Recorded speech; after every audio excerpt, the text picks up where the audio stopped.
second feature of good organization structure means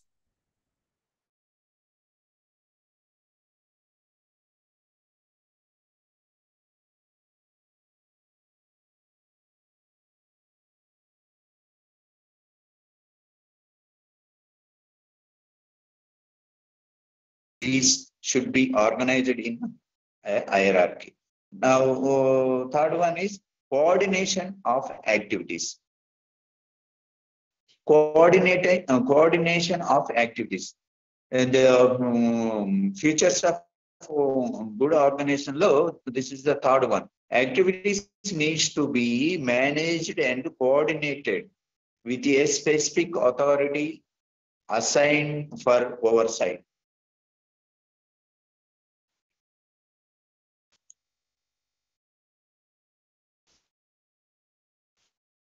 Now, organizational chart.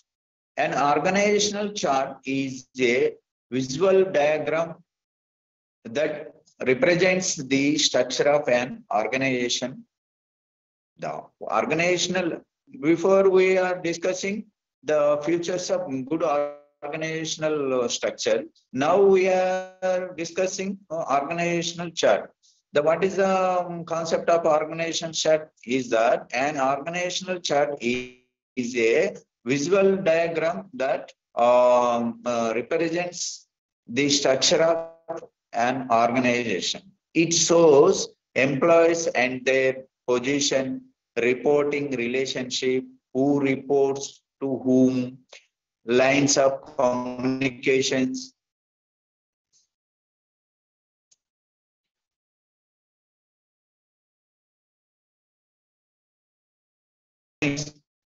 An organization authority and responsibility. It shows who is in charge and responsible for different role. This is the components of an organization chart. In that organizational chart, we are focusing three main area, some few points. One is authority and responsibility, and the second one is grouping employees and department, and the third one is communications patterns.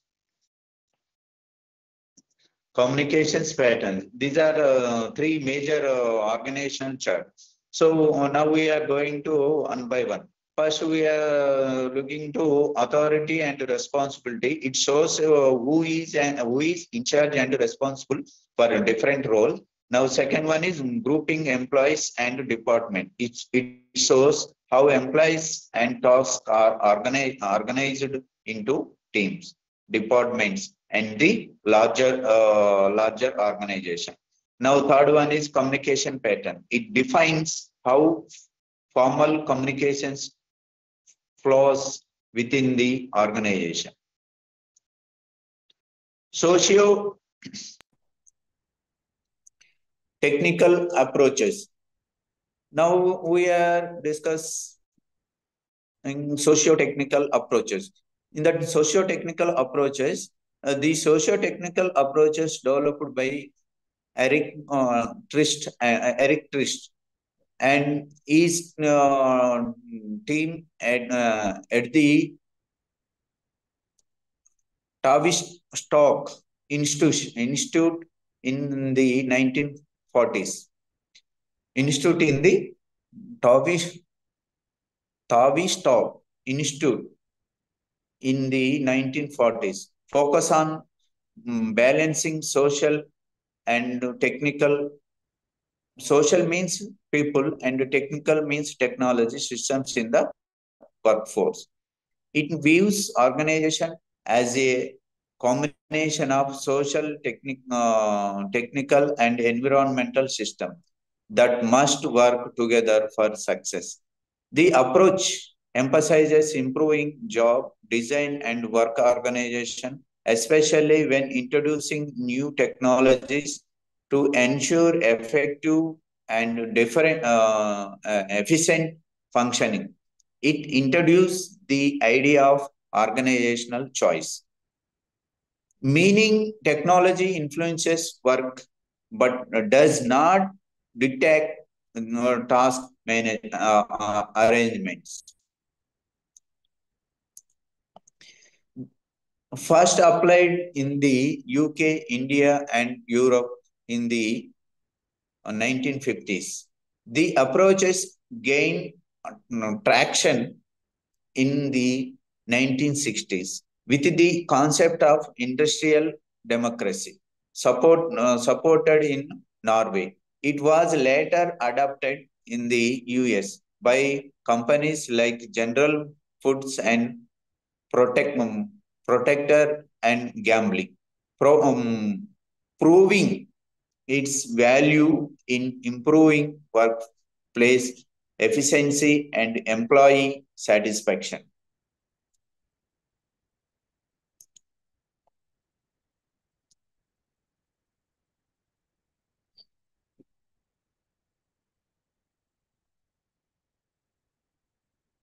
Now we discuss some principles of technical approaches. Socio-technical approaches. The socio-technical approaches does not have rigid principles, but it is built on several key ideas. The socio principles of socio-technical approaches is that the socio-technical approaches does not have rigid principles, but is built on several key ideas. Organizational as open system, responsible autonomy, adaptability and change, joint optimization, and finality. Equifinality. Now, work flexibility. Work flexibility and meaningful task and minimal critical specialization. Specification, minimal critical specification. Research has shown that socio-technical designs improve productivity and employee satisfaction. This approach serves as the foundation for modern high-performance organizational models.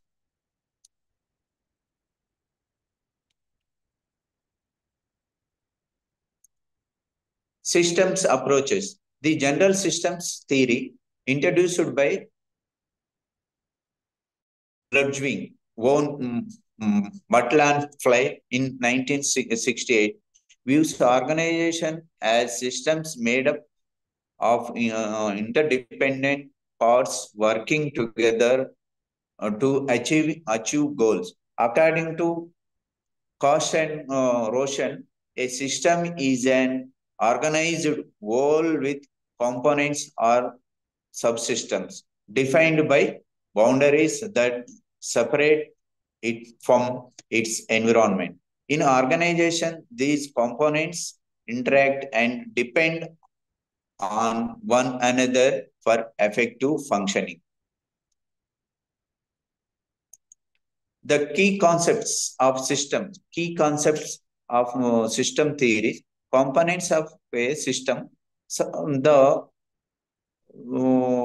one is a subsystem, individuals, behaviors, physical environment, um, formal and informal structures, and role perceptions, processes, communications, designs, making, and maintain balance. Now, goals, growth, stability, and interactions. Types of systems, closed systems and open systems. These are main types of system. Closed system. What is the concept of closed system? Is closed system isolated from the external environment and non-adaptive.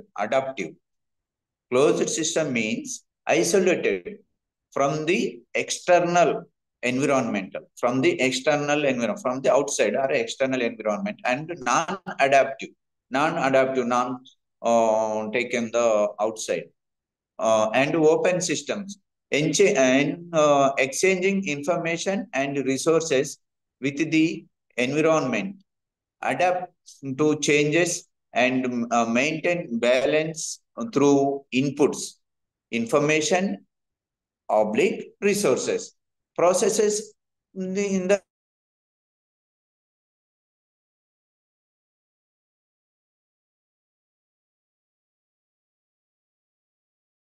that processes is closed and open systems. Now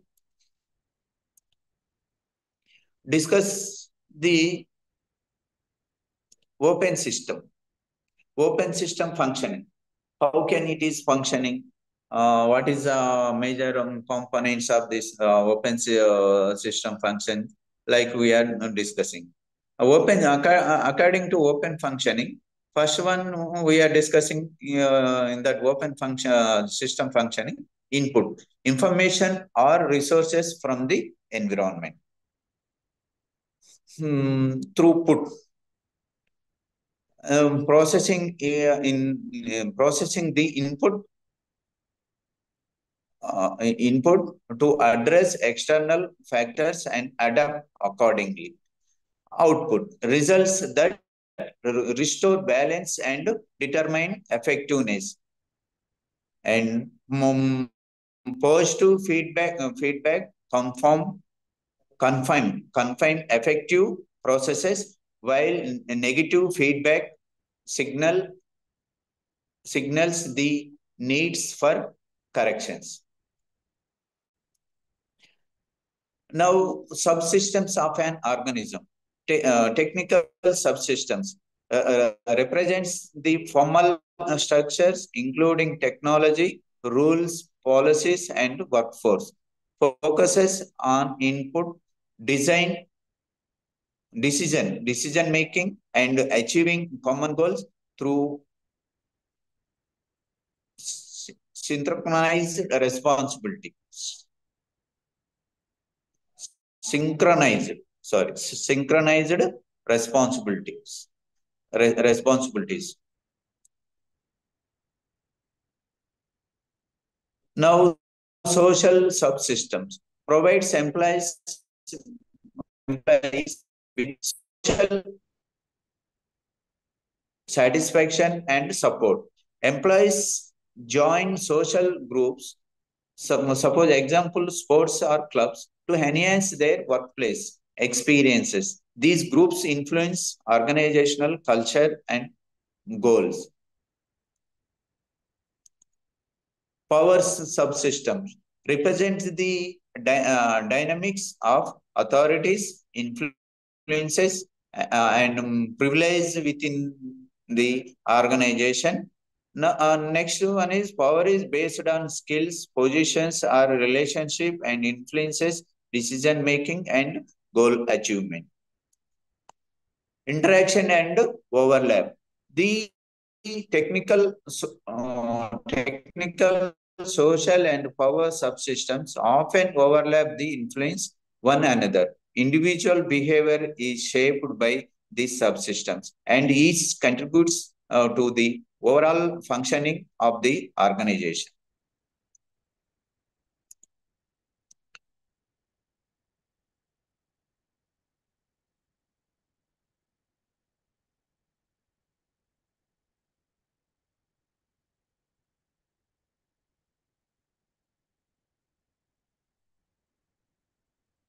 Now, social subsystems, okay.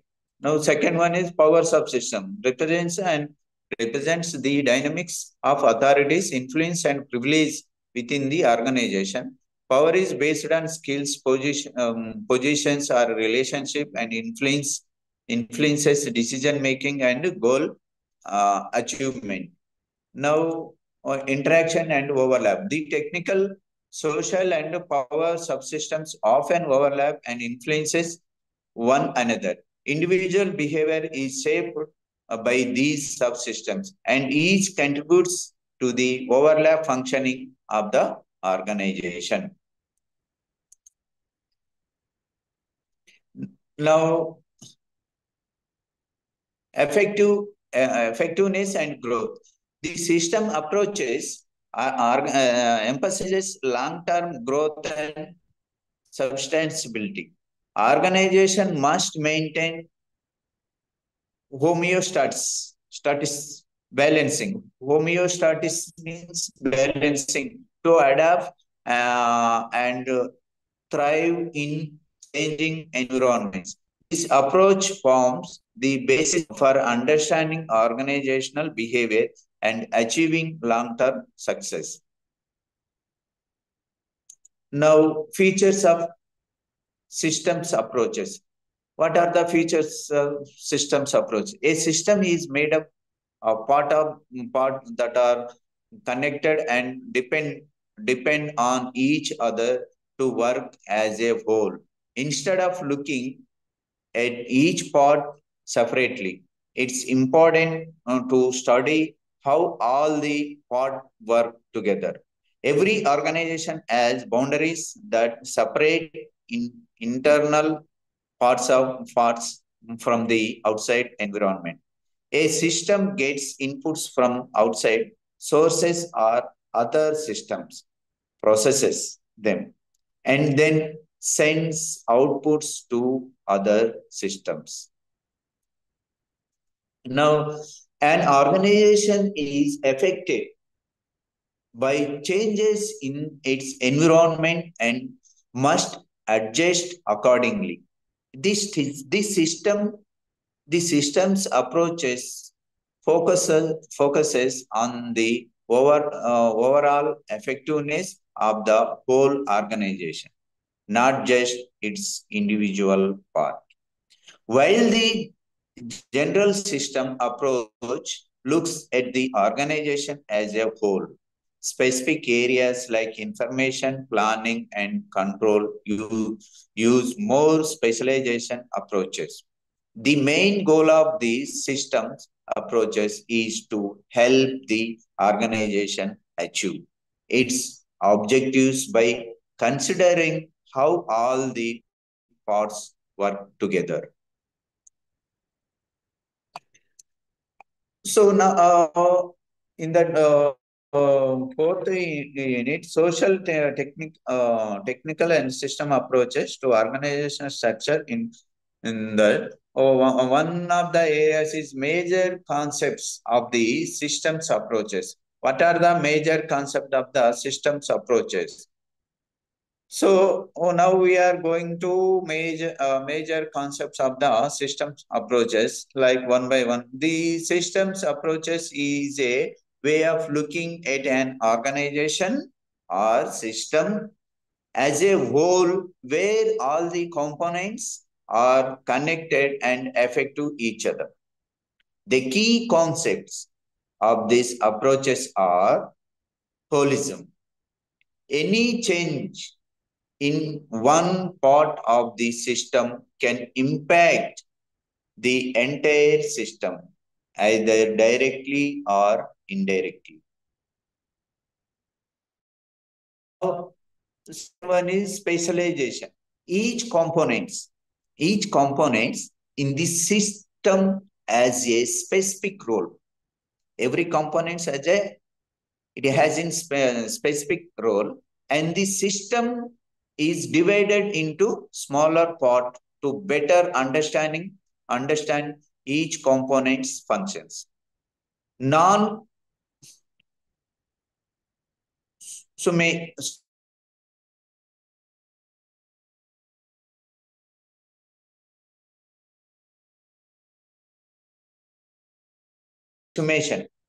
grabs how the whole systems work. Grouping the complexity of components may increase with specialization. So it's necessary to group related components or components together for easy easier to understand. Now, coordination. To work effectively, the grouped components and subcomponents need to be coordinated with each other in a way that aligns with the overall system's goal.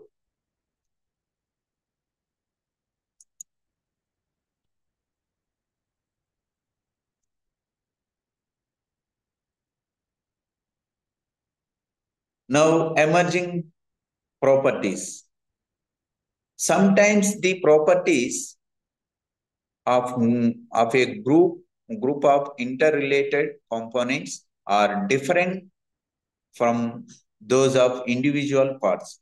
This highlights the importance of studying the systems as a whole to see how these properties emerge from the connections between components.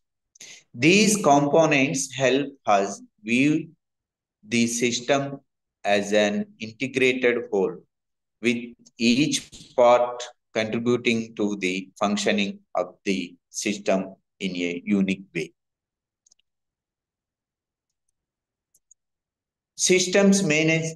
Management in business. The systems approaches in management in divided into several categories: product system and their context, service systems and their context, organizational system, which includes both product and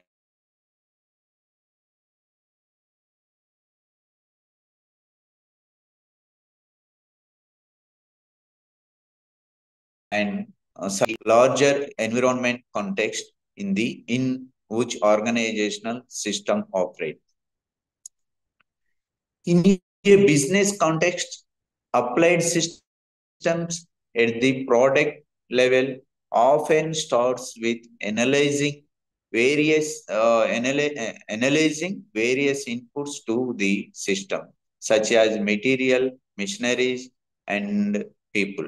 Next, the process is examined, followed by an analysis of the output, which is the product. The process also looks at the throughputs of the system, such as the functioning, manufacturing process.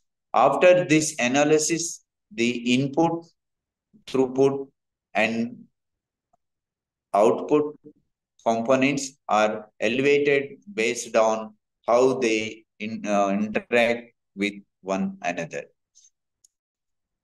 This is a fourth. Now,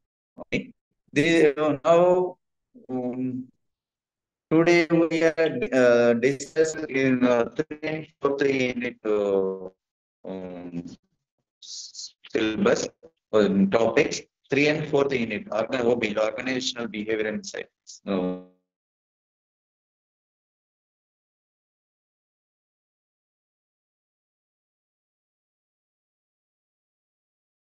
Psychology. Then fourth unit is socio-technical and systems approaches to organizational structures introduction. These are 3 and 4 units are very important in this syllabus. Now, next class we are discuss another topics. Okay, thank you, children. Thank you very much for listen my lecture. Thank you, one and all.